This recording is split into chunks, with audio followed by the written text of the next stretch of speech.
안녕하세요, 노을스타운입니다. 자, 저번 매매 노하우 영상에 이어서 이번에도 강의를 찍는데 오늘은 손익비에 관련된 얘기를 할 거예요. 우리가 보통 손익비가 좋은 자리에서 매매를 해야 안전하게 매매할 수 있다라는 얘기를 하잖아요. 그래서 그 손익비 자리를 얘기를 할 건데, 솔직히 이제부터 나오는 이제 매매 노하우들은 전부 다 이제 기본적으로 파동을 카운팅할 수 있다라는 전제 조건 하에 얘기하는 부분이라 이게 다 와닿을지는 모르겠는데, 어쨌든 우리는 지금 공통분모로 사람들이, 우리 지금 커뮤니티 사람들은 전부 다 이제 파동 공부를 하기 때문에 그 기준에 맞춘 손익비 얘기를 할 겁니다. 자, 근데 우선은 이 손익비 얘기를 하기 전에 우리가 이제 알아야 되는 게 뭐냐면, 내가 지금 매매를 하고 있는 봉의 시작과 끝에서 손익비 계산을 해야 돼요. 그러니까 내가 예를 들어서 날봉 기준으로 매매를 한다 그러면 날봉 기준의 손익비는 굉장히 멀죠.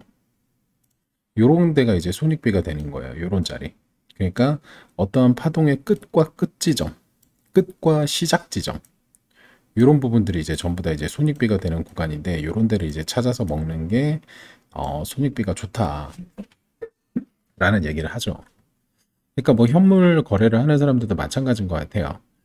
요런 식의 이제 변곡점을 찾아서 매매를 하는 게 이제 손익비인데, 근데 우리는 차트를 그리는 사람이 아니다 보니까 이 변곡이란 부분이 어디서 될지 어디서 안 될지, 요거를 이제 높은 확률로는 예상을 할 수 있지만, 이거는 이제 단순히 개수죠. 그래서 이게 어찌됐건 예측이라는 부분 때문에 우리가 이제 손익비 얘기를 많이 하는데, 이제 내 기준은 스윙 관점으로 이제 분석을 하고 매매를 하기 때문에 내 기준에서 일단은 얘기를 해볼게요. 나는 이제 스윙 매매를 이제 바꾼 지 얼마 되지 않는데, 이제 스윙 매매를 하더라도 이제 날봉이나 뭐 4시간 봉에서 매매를 하면 이 차트가 형성되는 시간까지 굉장히 길잖아요. 요 한 파동, 요런 한 파동, 요런 한 파동. 그래서 추세를 4시간으로 보긴 하는데, 매매는 이제 보통 이제 1시간 봉 선에서 진행을 합니다. 그래서 내가 가장 선호하는 손익비는 요런 자리들, 이렇게 시작되는 변곡, 시작, 변곡, 시작, 변곡, 이제 요런 자리에서 주로 매매를 해요. 그러니까 한마디로 손익비 구간이라는 건 파동의 시작점과 파동의 끝점이라고 생각을 하면 이해가 쉬울 것 같아요. 어떠한 차트가 그려질 때 차트의 시작점, 요런 점, 그 다음에 요런 끝점. 근데 이제 기본적으로 파동 카운팅을 할 줄 아는 조건이라고 얘기를 했기 때문에 어느 정도 카운팅에 대한 생각을 하고 있어야 된다. 그게 이제 기본적인 조건이고, 자, 우선은 여기 같은 자리는 봅시다. 우리 요번에 나온 자리를 기준으로 얘기를 할게요. 우리가 요 이제 파동에 대한 분석을 좀 해야, 카운팅을 해야지 이제 여기가 이제 변곡이었다라는 걸 알 수 있는데, 기본적으로 이전에 나왔던 파동은 그냥 ABC 변곡이었다. ABC 변곡이었다. 이렇게 1대1 자리. 솔직히 이게 좀 전체적인 걸로 보면은 나는 아직까지도 여기 파동이 끝나지 않았다고 생각을 하고 있어서, 여기 파동이 뭔가 마무리가 아직은 안 된 것 같아요. 마무리가. 그렇기 때문에 뭐 변곡으로 보자면 뭐 여기서부터 봐야 되는데, 아까 얘기했듯이 그런 식으로 매매를 하다 보면 매매를 할 수 있는 기회가 너무 적기 때문에, 이제 1시간 기준으로 본다면 여기 이제 요 짧은 파동만 보고 얘기를 좀 해보자. 그래서 어찌됐건 요 지금 파동이 어떠한 거에 B파동이라고 할 수 있다. 왜 얘를 이제 B파동이라고 장담을 하냐면, 이렇게 눈에 보이는 거는 이렇게 A, B, C, D, E로 빠진 5개 파동으로 빠진 걸로 보이죠. 근데 여기서 올라가는 파동이 이제 임펄스 파동이잖아. 하나, 둘, 셋, 넷, 다섯. 이렇게 임펄스 파동으로 올라갔죠. 그러고 나서 A, B, C 조정을 다시 했고, 사이비. 그렇다면 우리가 보통 우리 상식에서는 A 파동이 나오려면 플랫 조정이 아닌 경우에 플랫 파동이 아닌 경우에는 5개 파동이 나와야 된다. 근데 요 지점에서 만약에 5개 파운팅을 카운팅하게 된다면 내가 생각하는 뭔가 A, B라는 관점이 분석이 되지 않는다. 그렇다고 이제 코에 걸면 코걸이, 귀에 걸면 귀걸이식의 카운팅을 하는 게 아니라 요 파동 자체가 ABC, X, ABC 파동, 그래서 ABC 파동으로 될 수 있는 세 파동으로 카운팅도 가능하기 때문에 여기를 어떠한 파동의 B파로 본다면 이 부분에서 이제 이 부분에서 여기가 이제 B파의 변곡이다라고 판단할 수는 있긴 하겠죠. 근데 개인적으로 생각해서 이 자리가 손익비가 좋은 자리는 아니에요. 자, 이유는 뭐냐면 내가 여기서 만약에 B파라고 생각을 해서 잡았어. 근데 이 조정이 1대1이 아닌 1.236 혹은 뭐 1.618까지 내려간다면 이 자리가 되겠죠. 그래서 손익비 매매란 사실 여기서 롱을 잡는 것보다는 이렇게 내려왔을 때 롱을 잡는 게 좋다. 그 이유는 뭐냐? 손절이 굉장히 짧다. 이 기준이에요. 손익비의 기준이. 모든 변곡에서 다 포지션을 잡아서 손익비를 계산할 수 있는 게 아니라 손익비는 기본적으로 손절 라인이 짧아야 돼. 그러니까 내가 여기서 만약에 진입을 했다면 물론 이제 어떤 사람 매매하는 사람에 따라 나는 뭐 손절 라인을 여기로 잡을 거야. 손절 라인을 여기로 잡을 거야. 뭐 이런 식의 손절을 잡을 수 있지만 우리는 이제 파동 카운팅을 하는 사람을 기준으로서 여기서 손절을 잡는다? 그거는 그냥 매매죠. 매매 기법인 거지 그냥. 그거는 그냥 포지션을 진입했을 때 잡는 손절 라인일 뿐이다. 크게 의미가 없다는 거예요. 이런 데서 매매를 했을 때는 그냥은 손절을 잡고 매매를 하는 거다. 손익비 자리는 아니다. 그러면 우리가 이제 어떤 자리를 주로 손익비 자리로 보냐면 자, 지금 요 파동 같은 경우 이 파동이 시작했을 때 손익비 자리 굉장히 좋은 자리예요. 이유는 뭐냐면 이 파동이 어떠한 A파나 1파가 됐다고 쳤을 때 얘가 B파. 그래서 내 판단이 나는 이제 물론 여기 시작 파동을 이제 A 파동, B 파동 이런 식으로 이제 보긴 했는데 이게 A, B 파동이기 때문에 C파가 나와야 되는데 이 C파의 길이가 1대1이 모질란다. 그랬을 경우에는 얘가 아직 파동이 끝나지 않았다는 전제 조건 하에 이 자리가 손익비가 굉장히 좋은 자리다. 왜? 바닥이 굉장히 가깝기 때문에 1번 여기서 내가 만약에 롱을 진입한다면 그래서 롱을 진입했어요. 그러면 손절 라인이 굉장히 짧다. 여기가 손절 라인이 된다. 이랬을 때는 내가 여기서 시드를 조금 세게 들어간다고 해도 여기서 이제 손절이 잡기 때문에 손절은 짧고 수익은 굉장히 길게 가져갈 수 있는 메커니즘이 형성이 되죠. 근데 눈을 얘기했지만 파동 카운팅을 할 줄 안다는 전제 조건이 깔려야 돼요. 그래서 예를 들어서 나는 이때 매매를 했을 때 내가 매매를 했다면 이렇게 무슨 뭐 A, B파를 잡아서 피보를 껐는데 지금 요 고점이 1대1이 되지 않았죠. 1대1을 찍지 않고 어중간하게 그냥 고점만 살짝 넘기고 요 형성된 캔들도 이제 꼬리죠, 꼬리. 이제 몸통 기준이 아닌 꼬리로 마무리를 지었기 때문에 그러면 요 C 파동이 끝나지 않아서 A, B, C가 나오던 뭐 1, 2, 3, 4, 5에서 임펄스가 나오던 어찌됐건 상승이라는 하락보다는 상승의 무게를 들 수 있는 분석이죠. 물론 여기서 더 내려갈 수도 있어요. 내려가서 뭔가 이렇게 뭐 저점을 신저점을 갱신할 수도 있지만 그러기엔 손절이 너무 짧은 자리고 파동상 카운팅도 가능성이 있고 그 다음에 뭐 추세적으로 봐도 이평도 뭐 쓰리바닥을 만든 상황이기 때문에 여기 이런 자리가 굉장히 손익비가 좋은 자리다 라고 판단을 하는 겁니다. 자, 그리고 두 번째, 지금 요 기준에서 이제 내가 손익비를 설명하고 싶기에 가장 좋은 자리는 최적의 자리는 여기에요. 이거를 기억을 해두시고, 자, 두 번째 봅시다. 자, 그렇다면 이 자리에서 숏을 잡는 건 손익비가 좋은 자리일까 좋지 않은 자리일까? 자, 정답은 좋지 않은 자리다. 좋지 않은 자리다. 자, 그 이유는 뭐냐면 우리가 이제 카운팅을 이렇게 하다 보면 이런 변곡의 자리는 그냥 매매를 하는 거예요. 매매. 왜냐면 이런 식의 이제 고점이 굉장히 멀죠. 여기가 고점이죠. 요럴 때 이제 힘든 게 뭐냐면 이 파동이 형성되면서 이 끝이 어딘지 몰라. 이 끝이 이 고점을 갱신할 수 있는 가능성이 높아진 자리이기 때문에 가능성. 왜 높아졌냐? 저기서 왜 고점을 갱신할 가능성이 높아졌냐? 좀 큰 봉으로 볼게요. 어떠한 분석이나 이런 게 필요 없어요.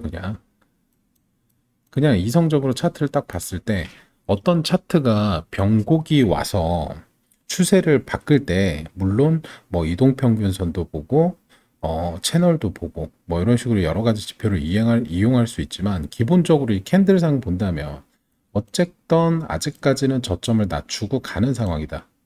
얘가 이렇게 저점을 낮출 가능성이 있잖아요. 그죠? 그렇기 때문에 전체적인 추세는 하방이지만 얘가 지금 이제 작은 추세로 고점을 계속 올리고 저점을 올리고 있는 상황에서 여기 있는 고점을 얘가 갱신을 하고 여기 있는 고점을 또 얘가 갱신하고 지금 얘가 갱신한 상태이기 때문에 물론 어느 정도 조정을 예상은 할 수는 있지만 이 차트는 일단은 지금 우상향을 하고 있다. 이런 기준에서 본다면 손익비가 앞으로 롱 자리를 잡는 거는 괜찮지만 여기서 숏 자리를 잡는 건 손익비가 좋을 수 없다. 손익비가 좋을 수 없는 자리다. 그렇죠. 물론 베스트는 이런 데서 이제 자리를 잡는 게 베스트긴 하지만 이 또한 마찬가지인 게 우리가 포지션을 잡을 때 정말 중요하게 생각해야 되는 게 캔들의 안정화를 반드시 확인을 하고 들어가야 돼요. 캔들의 안정화. 그러니까 어느 정도 하락이 왔다고 브레이크가 딱 걸렸어. 근데 이 브레이크가 걸리고 난 다음에 어느 정도 이제 기술적 반등을 주잖아요. 큰 하락 이후에. 여기도 마찬가지죠. 큰 하락 이후에 기술적 반등을 주는데 이 반등이 어느 지점에선 끊길 수 있지만 이렇게 고점을 올리다가 갑자기 이렇게 고점을 내리면서 쏟으면서 이렇게 끊길 수 있지만 요게 끊긴다는 게 확신이 오기 전까지는 어쨌든 우상향 추세를 이렇게 그리고 있다면 여기까지 갈 수 있는 가능성이 점점 올라가고 있다. 여기까지 이 캔들 자체가 뭔가 수급이 들어오건 어디선가 뭔가 뭐 호재가 터지던 해서 그런 외부의 현상에 의해서 여기까지 트라이 할 수 있다라는 가능성이 점점 올라가는 상황이기 때문에 이 변곡이 한번 나오고 나서부터 반대로 매매하는 거는 전부 다 역추세 매매예요. 역추세. 본 추세가 아니기 때문에 이런 식으로 변곡을 해서 상승하는 차트에서 숏을 잡는 거는 손익비가 좋을 수 없다. 이거는 그냥 손절을 잡고 매매하는 것밖에 안 된다. 하지만 확실히 손익비가 좋다라고 생각되는 그런 자리들은 이런 데서도 충분히 나와요. 이런 데서도. 자, 이유는 뭐냐면 자, 이게 전체적으로 봤을 때 우상향을 그리지만 그 우상향이라는 게 이런 식으로 그리진 않는다. 이런 식으로 내려갔다 올라갔다 하면서 파동을 형성을 하면서 그리잖아요. 요랬을 때 뭐 여기 요런 자리 같은 경우 요런 자리 이 자리에 왜 변곡이 생긴다고 생각해요? 그거 한번 생각해 봤나? 내가 이전에도 얘기를 했지만 파동 카운팅을 할 때 가장 중요한 게 있어요. 그러니까 물론 모든 카운팅이 다 되지는 않겠지만 이 파동이 끝나서 새로 시작하는지에 대한 확인은 반드시 거쳐야 되는 작업이다. 이 작업이 되지 않으면 이 흐름을 따라가기가 굉장히 어려워요. 나는 개인적으로 물론 뭔가 이제 되게 이제 간단하게 이렇게 ABC만 찾아 먹을 거야. 이렇게 786 법칙일 때 숏 먹어서 이런 기법으로만 사용해서 매매를 할 거야. 이런 사람들은 상관이 없는데 나는 이제 개인적으로 내가 이제 파동을 기본 베이스로 무기로 장착을 해서 매매를 하기로 결심을 했기 때문에 이 파동에 대한 뭐랄까 철학까지는 좀 너무 고결한 말인 것 같고 안 되는 카운팅은 없었으면 좋겠다라는 생각을 해요, 개인적으로. 이건 도저히 카운팅이 안 돼. 도저히 카운팅이 안 돼도 나는 엘리어트 파동을 이용해서 앞에 나온 차트들에 대해서는 전부 다 카운팅을 할 수 있는 정도의 공부를 하고 싶어요. 그리고 실질적으로 나는 그렇게 하고 있고, 여기까지 솔직히 안 되는 카운팅, 그러니까 내가 이제 우리 담징이 커뮤니티를 들어오고 나서 아마 이쯤이었을 거예요. 이쯤에서부터 이제 들어왔는데, 이쯤에서부터는 지금 여기까지 내려오는 이 모든 카운팅이 안 된 적은 없어요. 그러니까 예측은 안 됐을지언정 차트가 나온 후에 이 녀석을 카운팅을 못 하지는 않았어. 그렇기 때문에 이제 파동 카운팅을 이제 그렇게 하는데, 이제 그 무슨 얘기를 하려고 했냐면, 자, 아까도 얘기했듯이 뭔가 손익비가 좋으려면 무조건 여기서 롱을 잡아서 역 끝까지 가져가야 된다라는 거는 이제 쉽지는 않잖아요. 쉽지가 않기 때문에 어떠한 이제 중간에서 나오는 변곡을 찾아야 되는데, 내가 아까 이 구역을 얘기한 이유가 뭐냐면, 이 구역에서, 그러니까 이 큰 파동에서 변곡이 나왔기 때문이에요. 그러니까 이게 뭐 A파라고 했으면 얘가 B파가 되고 얘가 C파가 나왔으면, 자, 캔들을 지금 보면 이게 지금 4시간 봉에도 불구하고 4시간 봉임에도 불구하고 갑자기 얘가 여기서부터 뭔가 꺾인 기분이 들지 않아요? 여기서부터 뭔가 갑자기 상승했다는 기분이 들지 않아요? 차트가 뭐 나와서 하는 말일 수도 있긴 한데, 그러니까 내 눈에는 이게 여기서 이제 A파가 나왔다고 판단이 되고, 여기서 B파가 나왔다고 판단이 되고, 여기서 C파가 나왔다는 판단이 된다는 얘기예요. 그 말인즉슨 뭐냐면, 여기 나오는 요 한파동 안에서의 손익비 구간이 또 존재한다. 여기서의 손익비 구간은 어떤 자리일까요? 여기를 이제 지금 4시간 봉으로 봤지만 이제 1시간 봉으로 좀 본다면, 물론 이제 지금 나오는 차트로 설명할 수도 있지만 여기가 이제 조금 무빙이 버라이어티 하니까 여기 기준을 좀 얘기를 한다면,